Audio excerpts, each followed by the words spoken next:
Don't allow yourself to be controlled by these 5 things. Many people spend their life at the mercy of circumstances, living at the mercy of what happens to them, living at the mercy of other people, not living in the present because they are stuck in the prison of their past. If you want to live a great life, don't allow yourself to be controlled by any of these things. Number 1, your past. Number 2, other people's opinions and judgments. Number 3, limited beliefs you project on yourself. Number 4, relationships. And number 5, money. Number 1, don't allow your past to control your present or your future life. Whatever happened, you must let it go. Leave the pain of your past behind so it cannot ruin your future. Leave the darkness of your past behind so it cannot block the light of your bright future.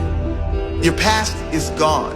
Whatever happened, whether unjust, cruel, harsh, whatever the case, reliving the events will never do you any good. If someone did you wrong, the only way you can win is if you let go and move on. If you live in hate, they win. If you live in the victim story, they win.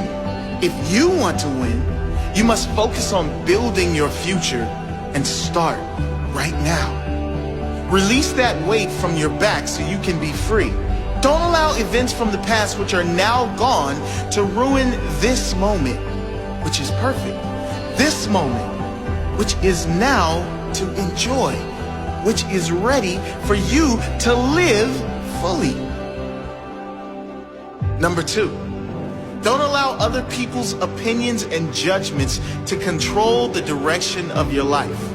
The need to fit in and feel wanted can cause you to travel down paths you don't want to travel. People pleasing is a curse that should be avoided at all costs.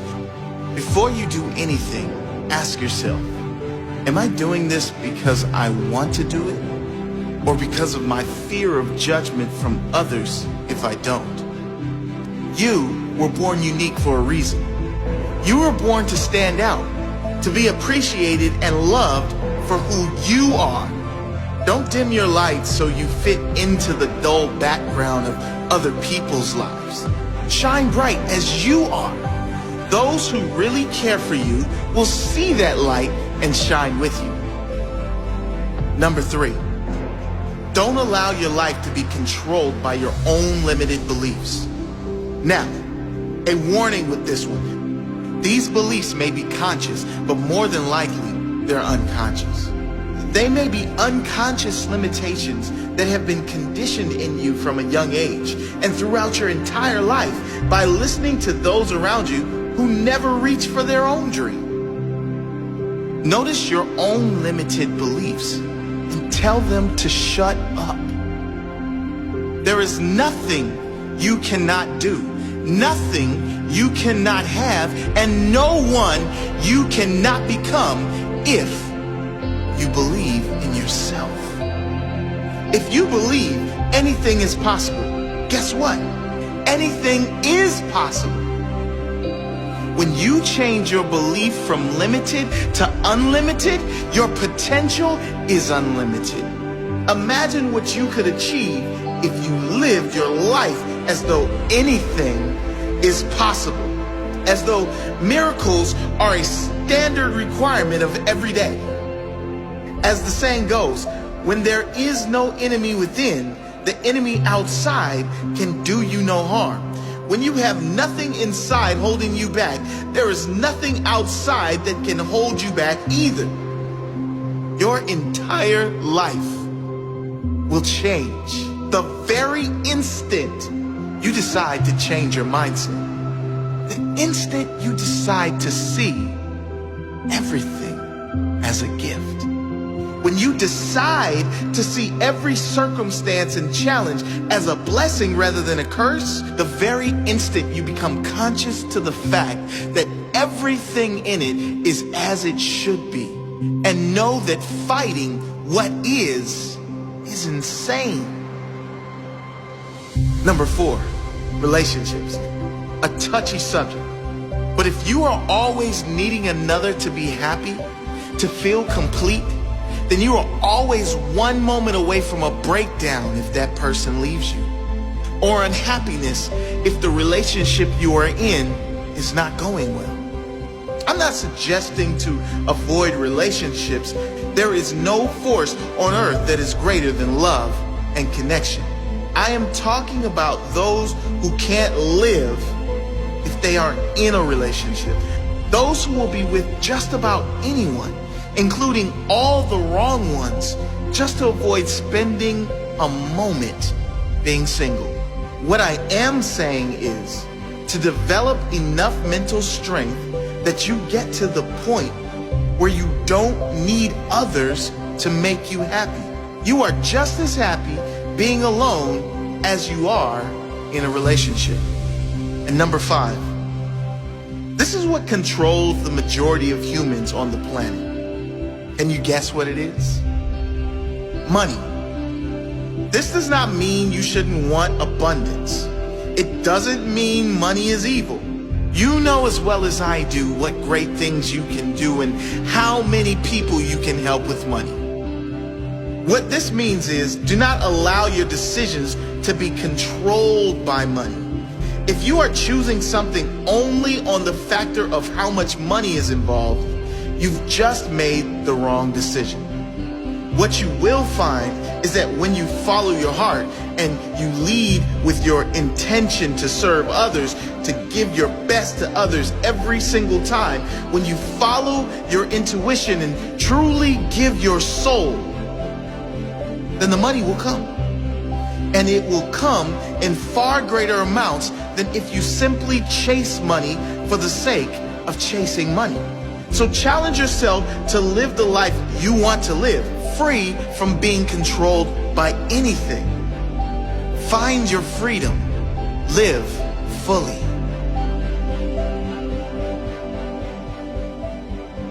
know what's really tough? Loving people for who they are. Not who we want them to be.